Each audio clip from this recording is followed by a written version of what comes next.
Hi there, this is Irv Shapiro with the Dr. Vax channel. And today we're going to do a follow-up on a video that I published titled Skip the Hardware Store, 3D Printed Instead.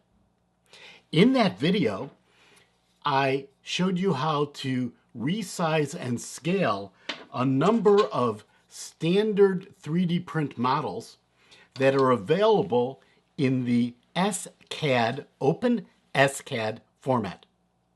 And using a feature of OpenSCAD called the customizer, anyone without any programming expertise or any computer-aided design expertise can produce any of these models I showed you and literally thousands more by just filling in some input boxes, some parameters on a screen.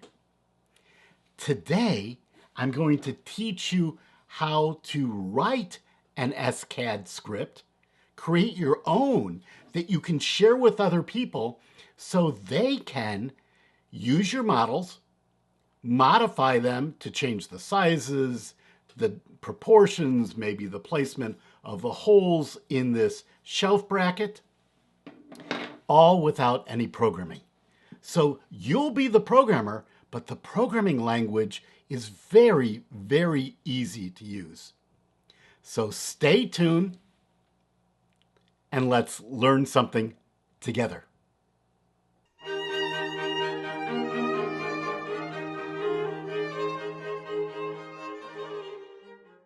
In the comments on my videos and at forum.drvax.com, the Dr. Vax community discussion group, a number of people have asked, how do I decide which computer-aided design, what 3D design tool to use for a particular problem?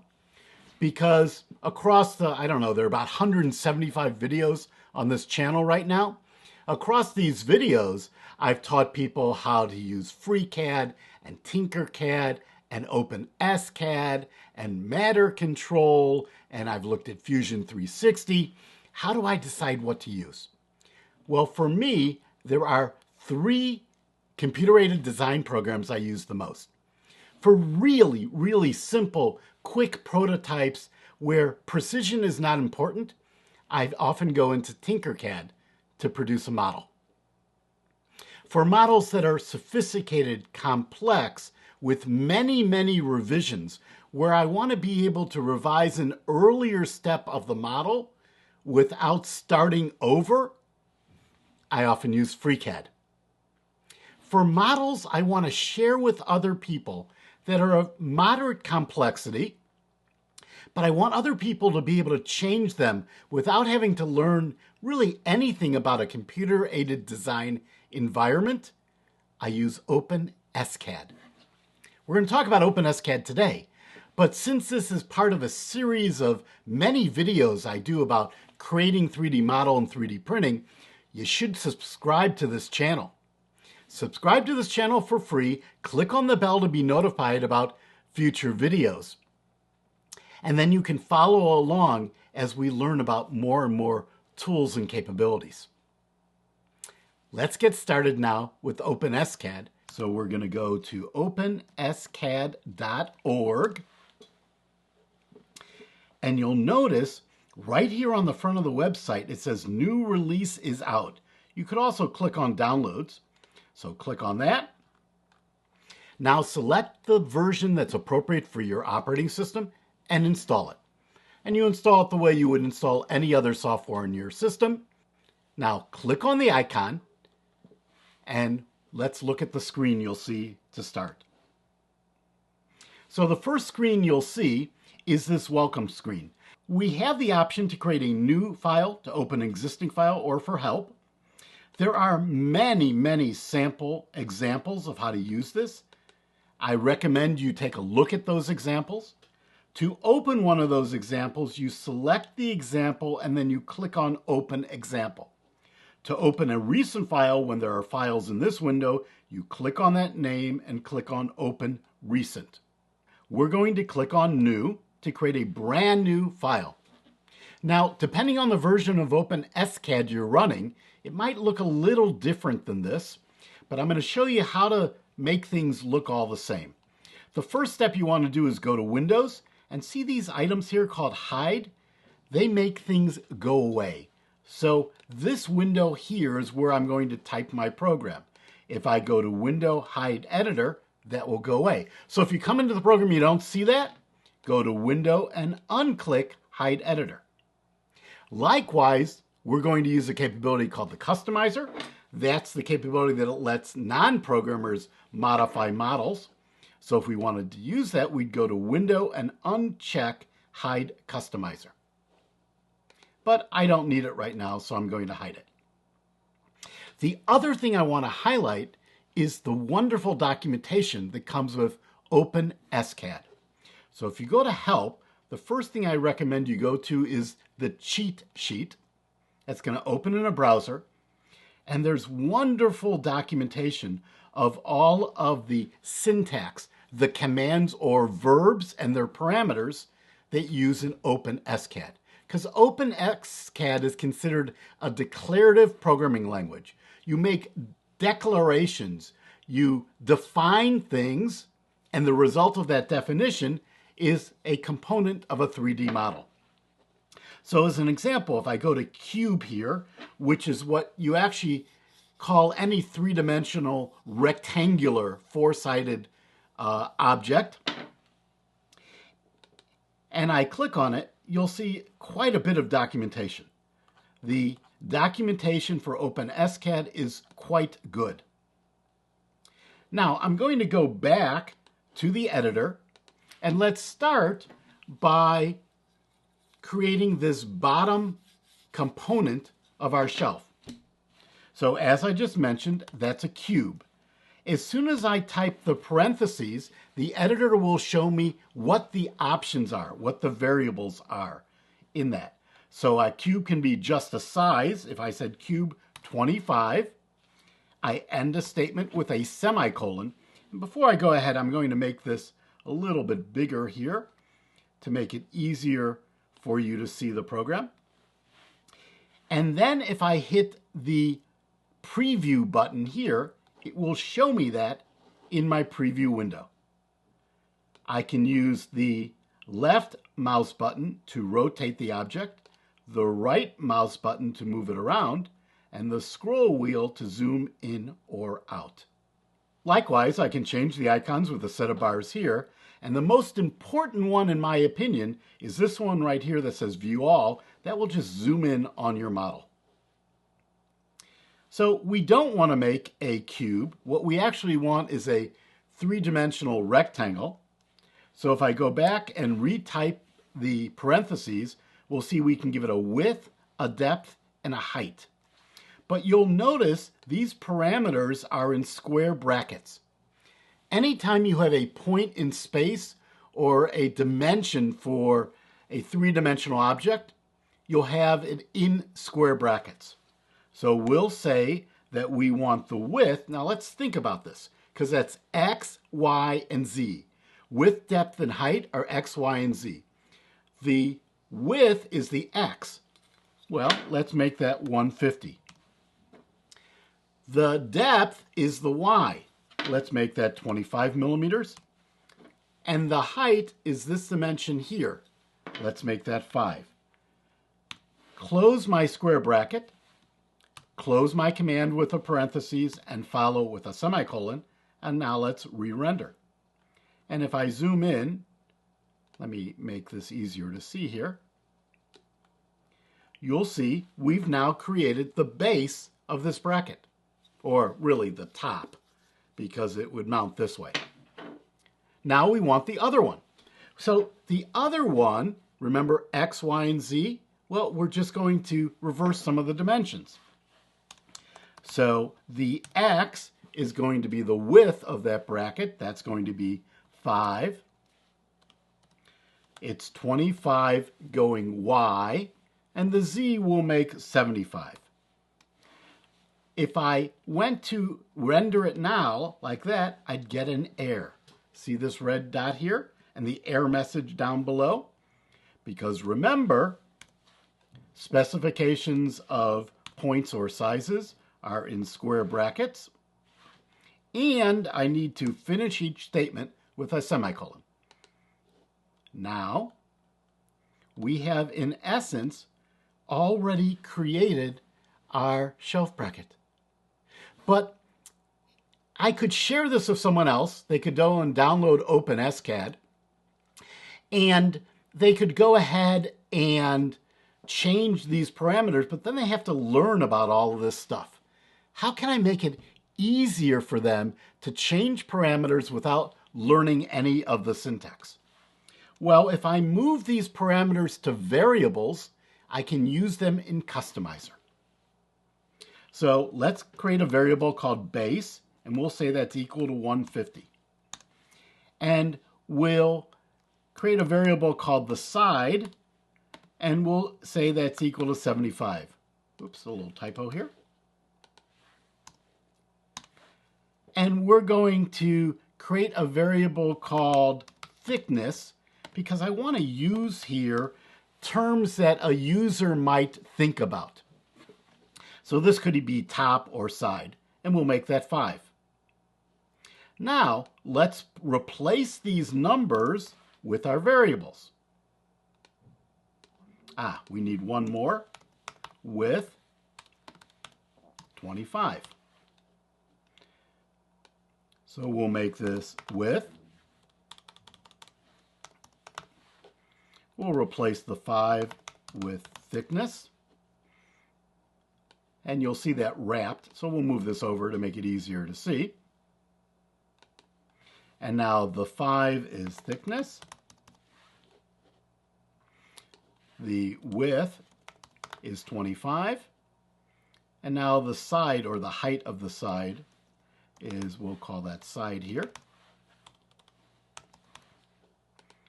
And we'll re-render. And this still looks the same. So how does that make it easier? Well, I guess we could tell the user, we could put a comment in here, and you can start comments with a slash and an asterisk. Replace the following values to change the size of the bracket.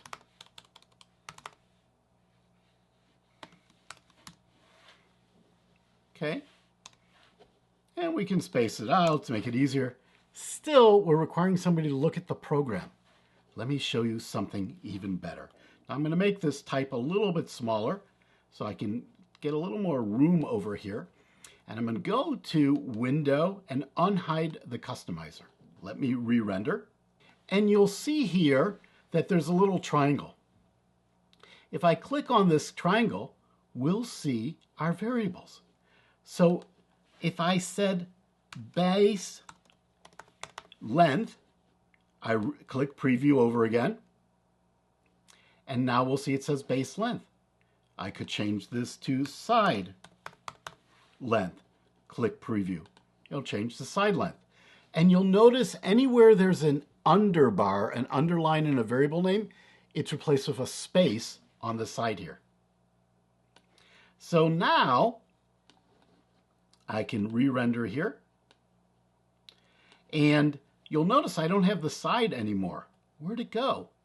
Well, I changed the names up here, but I didn't change them down here. So everything has to match. And I'm going to make this a little bit smaller once again so we can see it. So we'll zoom in here. And now I have to click on preview. And now this is dynamic. Watch this. I'll change the 150 to 50. Click on preview, and it changed here. So I could close this window over here, and what my user would see, because I could close all these windows, is I'd tell them to download OpenSCAD, go and hide all of the windows but the customizer, and then just vary the dimensions over here on the side panel and hit preview to change my model. So we've now learned how to create a model anyone can work with. Let's learn some more now about more complex modeling. And I'm going to close the customizer now. I'm going to unhide my editor, unhide my console, and unhide my error messages, my error log. And let's make this model a little more interesting. Let's add the holes in the bottom. So I have my base here. The hole is going to be a cylinder. So let me space this out a little bit, just to make it easier to see here on the screen. And now that we have the customizer window closed, I'm going to make this a little bigger again. So let me create a cylinder. A hole is just a cylinder in essence. So I'll say cylinder, parentheses, and you'll see the options here. I can give it two radiuses. Why would I give it two radiuses? Well, a cylinder has a size at the bottom and a size at the top. And let's watch what I do here. So I'm going to just create this here. But before I do that, I'm going to actually put a double slash in front of this cube and a double slash in front of this cube. And that will comment them out, make them not work right now. So I'm going to take my cylinder and give it a height of 25, a radius of 5 and 10, end with a semicolon, and let me render. And look here. So that's what happens when I create a cylinder and the top and the bottom are not the same. Now, as an alternative to that, I can use diameters instead of radius. So if I want to use a diameter, I say D equals, because radius is the default, let's make that 15. We'll put a single diameter in, re-render, and now we have a classical cylinder. But look at the sides of this cylinder. They're bumpy. That's because OpenSCAD needs to know how many segments to use to make the cylinder. Because in essence, OpenSCAD can only draw really points or lines. So there's another variable that we can use called $FN. It's a special variable, and that will say how many sides do we want on each of our round objects, our cylinders. So 25, well, made it a little bit rounder. Let's set it to 100. And now it's very much a round circle. The disadvantage of setting a higher number for $FN is it will take longer to execute. You can see in this case it doesn't really matter. So now let's put our shelf back and see where we're at. And what we can see here is that we have a cylinder on the end there. How do we get that moved to where we want? Well, first of all, let's set the diameter to, let's say, 5, which would be the size of a screw. And now we have to move it. Well, the command to move something in OpenSCAD is called translate.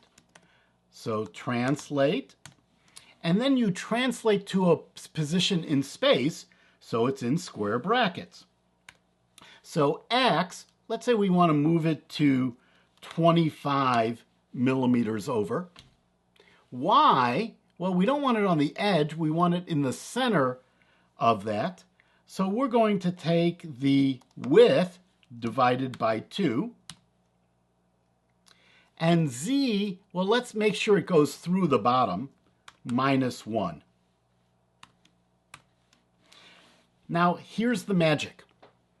If you do not put a semicolon at the end of a command, such as this command here, the next command becomes part of a chain. This command is executed, then this command. That chain will continue until it sees a semicolon. So let's execute this. And now we can see here, it's coming out the bottom just a little bit here, see? Because that's what the -1 is doing. And this is interesting, but we want a hole. We don't want it to be a solid. So what we need to do is we need to subtract this item from this item. How do you subtract one item from another? You use another command called difference. It has no arguments, but then you put in angled brackets the object or the string of commands that make up the object that you want to subtract. So this is your base item, and we're going to subtract this item here. Now let's render that. And now we have a hole. Now, in fact, I'm going to change the cylinder height from 25, because we have something above it might hit it, to the thickness plus 2.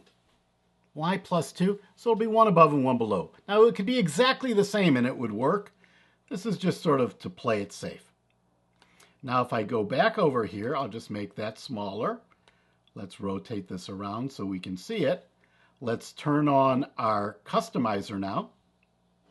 And you can see the hole there. Well, I can take and I can change this just like that. And that hole will still stay in the right place.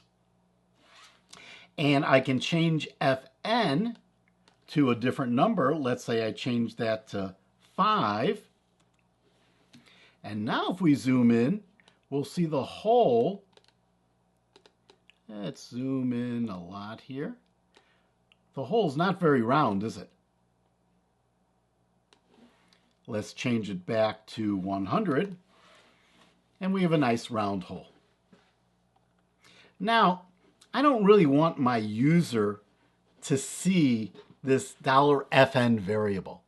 Instead of having these called parameters, I can give them a label, and then I can use a special label to hide others. So I'm going to create something that looks like a comment, but I'm going to put angle brackets inside, and I can say bracket size. Angle bracket. And now before this one, I'm going to put a special name in there, and it has to be capital H, DDEN, hidden. And that means that any variable after this one will not be shown. Any variables before this one will be shown as bracket size. So let's re-render here. And we'll see it now says bracket size over here. And we can see all of our variables. Now there are many more capabilities in how you label things in the customizer, but that'll be enough for today. Let's go back to our model and have some fun doing additional steps in our model. Now, the way you would add the second hole is quite interesting. It's by nesting difference commands. So this is the first hole, and that's in essence, this object here is creating an object, a model. I can always put another difference on that model. So let's just type up here, difference, no parameters, curly bracket. This model is the first argument. Now, we have to make sure that curly brackets line up properly. So I want this set of commands, declarative statements, to be the first difference. So let's put a curly bracket there. And then the next one, and I'm going to indent this. I can use this little icon here to do that. This next one now is going to be my second one. So I'm going to create another circle. So let's just take those commands that we use for a circle. And we can actually line it up like that. So the first difference creates the first object, then the translate creates the next one. Now instead of putting this at 25, we'll put this at 75. And let's render. And we have our second hole. But it's not a good idea to fix those holes. We should have them float. So how do you make things float? Well, you use percentages.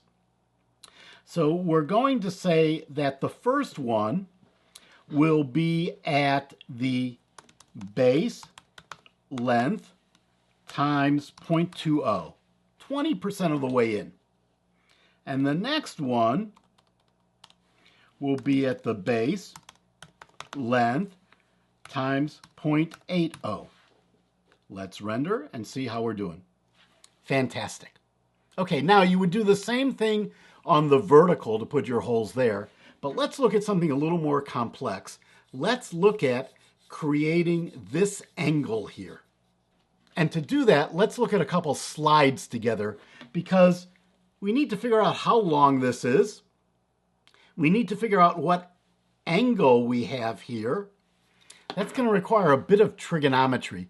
Trigonometry that I haven't looked at since high school.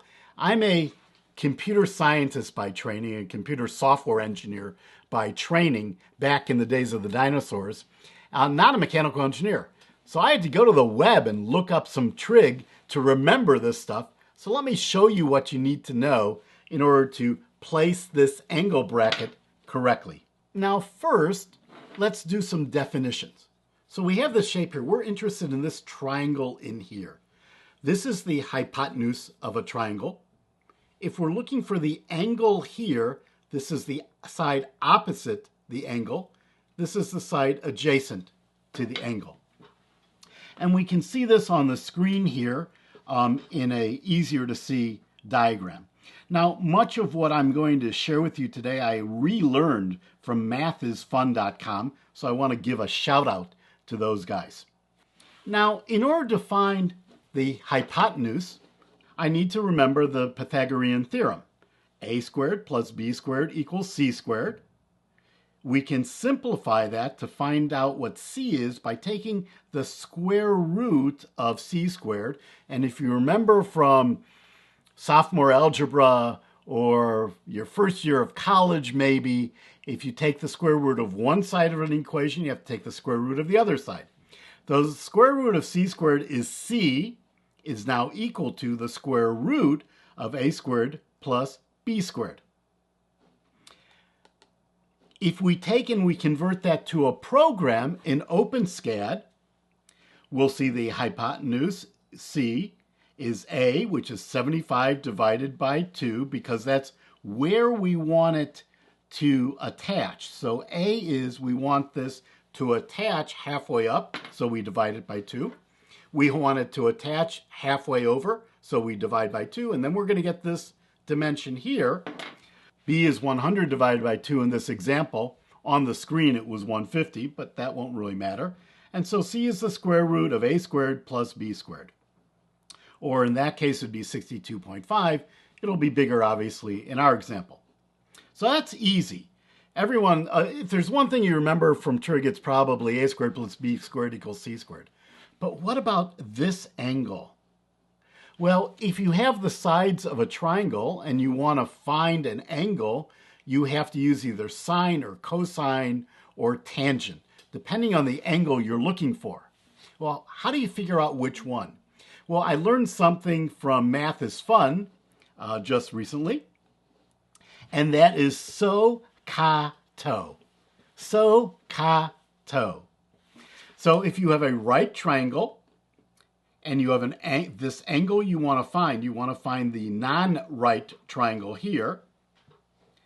If you have the length of the opposite and the hypotenuse, the sine of the angle is the opposite divided by the hypotenuse. If you have the opposite and the adjacent as an example, the value of this angle is the tangent of the opposite divided by the adjacent. So SOH-CHA-TOA will show you whether you use a sine, a cosine, or a tangent. But we don't want the sine of the angle, we want the actual angle. So if we take the inverse sine of the angle, we get the angle. So these equations right here are in OpenSCAD syntax. So C is using the Pythagorean theorem, And the angle is using the inverse sign, which is called the A sign in OpenSCAD. Now let's go back to our model. So I'm going to open up a copy of this that is already complete that we can walk through. Here we go. Let me make this a little bit bigger here. So we'll see the whole model now. So I have the standard variables, base, side, width, thickness, and the screw hole size. I have a series of hidden variables where I want hole 1 to be, hole 2, hole 3, hole 4. You'll notice one of the things I did here is I added colors. I often add colors just to make it easier to see things as I'm modeling them. So if I make a mistake, I can see where that mistake is. So I use that to help with debugging or modifying a program. So in the top here, we have the horizontal leg and the 2 holes. And you'll notice here that I have one difference for the first hole and a second difference on the outside for the second hole.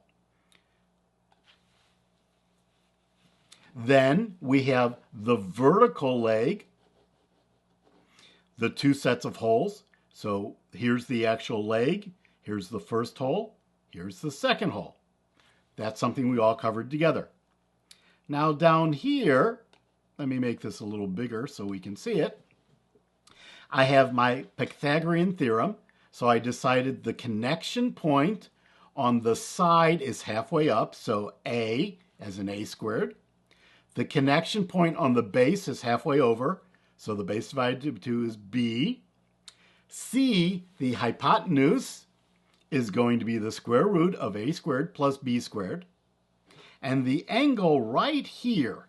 Now, why is that I want that angle? Well, we're going to use a command called the rotate command. You'll see it right here. So we want this angle right here. Now, let me show you what happens if I take out that rotate command. And let me re-render here. You'll see now it's positioned where I translated it to, but it's not at an angle from the axis. So that rotate command is what angles this particular object. Now, in this particular case, I also added another hole here. How do you add another hole here? Well, I put it all in a difference. So this is the cross beam, the actual beam, and then this here is going to subtract a hole from the beam. But the hole isn't round. How do I create an oval? Well, I take a round hole and I scale it in one way or the other. So if I comment out this command right here and I re-render, you'll see now we have a round hole. If I put back the scale command, we have the oval. Now, very often when I'm working with a model, I may be having trouble finding where these subtractive objects are. So what I'll do is what I did right down here. Let's make this a little smaller so that we can see it all. So I'm going to take this and I'm going to change the end of the comment to right here. Get rid of this down here. And now let's re-render, and I have the same translate, rotate, scale, and cylinder, but not inside a difference. So when it's not inside a difference, it'll create a positive object. Let's render, and now you can see the hole. So I'll create the object outside of a difference. Then I'll just take and put a comment around it, / star asterisk, asterisk slash is how you create a multi-line comment. And as I showed you before, / is how you create a single line comment. So this is commented out now. And now our model is complete. If I go back to Window and I unhide the customizer, we can see all of our variables that we can modify right here. Now, this file, when I do a file save, is just a text file on my disk. I could actually open it with any text editor, but I also can email it to anyone. So all you have to do to have somebody use your model and rescale it is set it up with customizer variables. We saw how to do that. Make sure you hide those variables that you don't want them to see. You can put an optional name on your customizer variables. Email people the script file. Point them to OpenSCAD.org and tell them to download the software, start the software, and do an open of your file. Unhide the customizer, and they're ready to use your model. Well, folks, I hope you enjoyed this. I actually, in spite of the fact I never really liked math in high school or college, and I took a lot of math because I was an engineering major, and I've forgotten as much as I ever learned. I found it fun to go back and use a practical example to learn how to use a sine or an inverse sine. So I hope you learned something today. If you did, share this video with everyone you know. Subscribe to the channel, click on the bell so you're notified, and let's continue to learn things together.